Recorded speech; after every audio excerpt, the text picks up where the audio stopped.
we're having a good week. Just to kind of start off with the news from earlier this week, I made the decision Sunday morning that I really felt that we needed to make a change with our defense coordinator position. It was not something that I really wanted to do before the end of the season, but really just felt like after the last game that it was the right time there. Coach Spencer is a really good man, really good coach. He's been very successful in his career. Just recently, 2019, he led FAU to a championship, conference championship, and a really good defense there. But sometimes it just doesn't mesh and doesn't work, and we don't always understand why. But ultimately, I just felt like we weren't making the progress that we needed to make defensively. One thing you ask yourself as a coach, even when you're in some transition years and maybe your roster isn't where you want to be and all that, but are you putting guys in position where they have a chance to make plays consistently, and are you seeing improvement as the season goes on? And really was hoping that we would have a chance to finish strong and then kind of consider what I needed to do there, but it just felt like that was the best time. So I wish Coach Spencer the very best moving forward. And I asked Ernie Sims and Daniel DePrada to coordinate our defense this week. Both of them have done a really good job for us. I think they're two excellent coaches, bring a lot of energy, have really good knowledge. They've done a really good job so far this week. I know the guys have really responded well to them.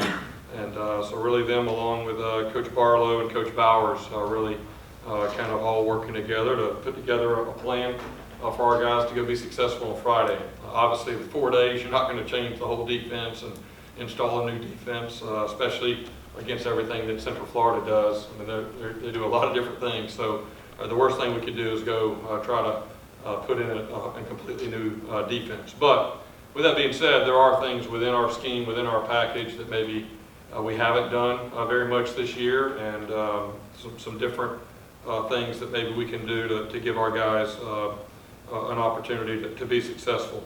So that's kind of what we're working on now. The guys, let the guys know Sunday night. Obviously, they were disappointed. They really like Coach Spencer, and I'll say this, Coach Spencer, he worked extremely hard. It was not a situation of not working hard. He was here early in the morning, late at night, trying everything that he knew to try, and at the end of the day, he just wasn't bringing the results that we need. So after this game, I will be meeting with some different candidates for our DC position to find the right fit for us moving forward. Another maybe advantage of doing it right now is being able to just kind of have a week to take all the names and people that are interested. There's a lot of interest in our position. I think that's a testament to people feeling like we have some good things ahead of us here moving forward. But I think for me that the big thing is not going to be, I know there'll be a lot of people wanting to see who you're going to hire and how quick you can hire. But there's a lot of things involved with it, and there may be some candidates that are currently coaching in some roles at the NFL that play all the way through January. So to me, it's not about how quick we make the hire. It's about making the right hire. I definitely understand this is going to be a really important hire for our defense and for our team. And so we'll take our time, but I'll begin meeting with candidates next week while I'm also recruiting. I've visited with all of our commits, and I think they are all solid in our vision of what we're doing moving forward. Rivalry week is always it's one of my favorite weeks of the year, and it doesn't matter where you are. If you have a rivalry game, that's one of the things that makes college football really special. I've been a part of from a little kid watching Florida State, Florida, and then for about the last 20 years with Clemson and South Carolina, and then last year getting a taste of this rivalry game. There's going to be a lot of energy, a lot of emotion, which always come in rivalry games, but what I've been telling our guys all week is emotion and energy is not going to win this game on Friday. It may make one play for you or a couple plays, but ultimately it's going to come down to whoever executes the best on that day. And so we need to kind of take that energy. There's a lot of energy out there right now in the practice field and excitement about this opportunity, but we have to take that energy and really kind of funnel it into leading to some really good execution and getting together our plan on what we want to do. Huge challenge.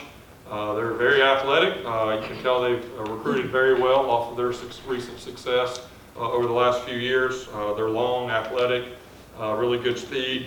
Coach Malzone's added some really impactful transfers to his roster as well. So, you know, at the end of the day, we don't have to do something that we haven't done all year, but we have to play well for 4 quarters. You know, there's been times throughout the different games up until last week that we really had showed that we can compete and score and do some things, but ultimately we're going to have to do that for 4 quarters, which we have not done this year in order to have a chance to pull out this victory. But it's one that everybody's fully focused on and really excited about, and you know, all the way back from when you're playing high school ball. Whenever you get Thanksgiving week and you're playing and practicing around Thanksgiving, that's football time. That's when it's special. And you know, we got one more practice tomorrow with this team. It'll be our last practice of the season, and want to see us do well there, and then go out on Friday and play our best game of the year. That's where our focus is. So with that, I'll open it up for any questions. Jeff, after having some time to digest the Saturday's game, what went wrong? Really, the biggest thing is we had a bad day. You know, there's some things you just can't explain. As a coach, I mean, I know we haven't had great practices leading up to every game, and I'm not a guy that's just going to say every week. If I don't say anything that we've had good practices, then maybe we haven't. But just full transparency, I'm not going to lie either. We had really good practice last week. I mean, I was really confident. I wasn't confident because I didn't think that they were very good. I knew they were good looking at their last couple of games and how they played, and really had a chance to win their last 2 games against good teams. I was confident in how our guys prepared, how we practiced, and we went down first drive, went down and scored, and it went just like I thought that it would, and I felt like here we are, and maybe that you know, that run they had for 59 yards, it just took the air out. And as a coach, you want to get everybody back and get the ball, and then you know, we have a mistake and throw an interception, then they score, and then it was like a tide you just could not turn. And we're not at a place as a program right now that has been able to really overcome that. And for whatever reason, it was a bad day. And that's what I told our players, hey, we coached bad, we played bad, it was a bad day. And you can look all over NFL or college, it happens, right? I'm not going to call out some of the teams this past weekend that had a similar deal. It happens. But the reality is, let's be honest about it, let's point it out, let's show the mistakes and the things that we got to do to correct that. And but the reality is, we cannot let that game change some of the positive momentum that we have had throughout the season and some of the progress we have made. That one game doesn't represent our entire season.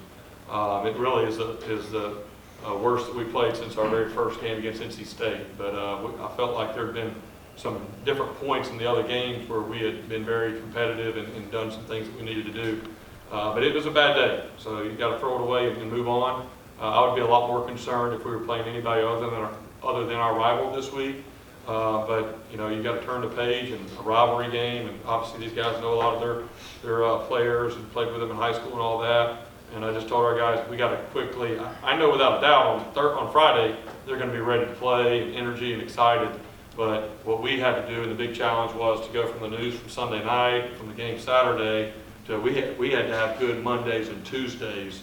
If we let the hangover of Saturday and Sunday's deal kind of carry over into Monday and Tuesday, and then start coming out of it on Wednesday like you made happen in a normal week, you know, that was not going to be good for us. So the guys responded. I think, again, I'll give Coach Sims, Coach DeFrada a lot of credit. They did a good job of getting the guys together. And sometimes a change can be good for like 1 week right here, right? You can bring a little, just a new voice, a new energy, and maybe a chance to do some new things.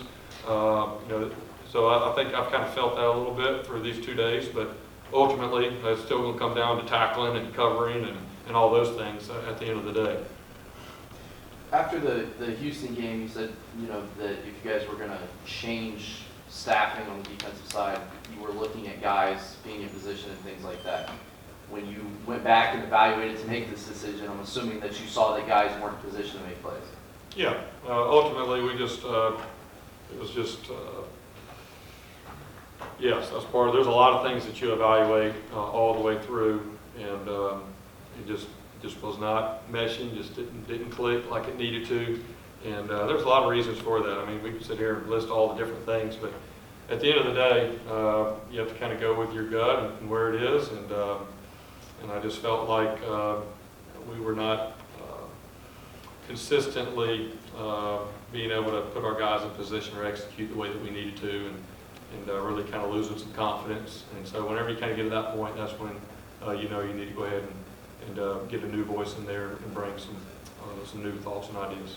At this point, Jeff, would you anticipate any other staff changes before next year? Yeah, you know, not right now. You know, I wasn't planning a couple weeks ago to make this move this week either. I think, you know, the big thing that I'm going to do, I mean, right now, you just have to be 100% on this game and preparing for that. And then you kind of go into recruiting till December 15th, and then you have some time. There's about 3 or 4 weeks there. You have some time, and that's kind of when I will sit down and really evaluate everything from support staff to coaching staff to player roster to where we are, and I kind of take some time to put all that on paper, and I meet with Michael Kelly, kind of my end-year review meeting, and any changes that I feel like need to be made, whether it's roster or staffing or whatever we'll do there. But I don't have in my mind right now that that's the plan. But you know, obviously bringing in a new coordinator, we'll kind of see how that goes. And we got some coaches on our staff that may have opportunities to go other places too. So there's, with all the changeover and head coaches and all that stuff, you know, you want to be able to keep your coaches as well during this time. But that'll be things that I'll be evaluating once the season's over completely. Take a look at UCF, a team that's obviously lost a talented quarterback and Dylan Gabriel to injury. What have you seen in their response since he went down? I would have liked to have played maybe week 4 or week 5, but this new freshman quarterback, turning the video on, watching him the last 3 weeks. He's very well coached. He knows where to go with the ball. He's got a really good arm. They're uber talented wide receiver. That's probably one of the you know, concerns going in, just the speed that they have. I mean, SMU, everybody, they run right by him like they're standing still. So, and he knows how to get the ball. They're not worried at all about forcing the ball downfield and taking shots. But he's improved as the season has gone on, and really been playing well these last couple of weeks. And you know, he's definitely going to be a challenge. They throw the ball extremely well, and they got really good backs as well. As you build the program, you look at all the different things you want to do, you know, win a game, win a road game, win the conference.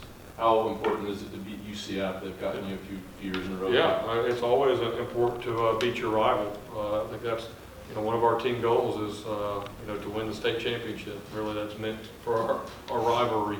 And so that's always a big focus, you know, for us. And, you know, last year we had some opportunities in there, and I think played one of our better games, especially offensively, of the season. And so we've kind of been there before, but you know, hey, it's a new year. They got a new team, new coaching staff, and all that. And so there's no doubt that's an important piece. I can remember being at Clemson, and even though we were having some early success in Coach Sweeney's first couple of years, South Carolina kind of had our number. And at the end of the day, you know, it's about playing well in those games. It's not about talking about it more and hanging up signs and, you know, all that stuff.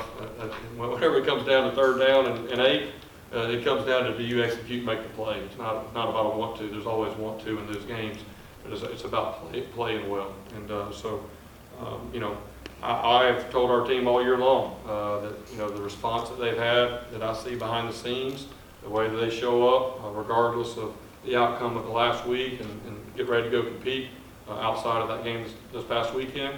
You know, I really have told them that I feel like there's a really good finish out there for us if we'll stay committed to that. So this is the last opportunity for that, and it would be no better time than to go out and play our best game. Unlike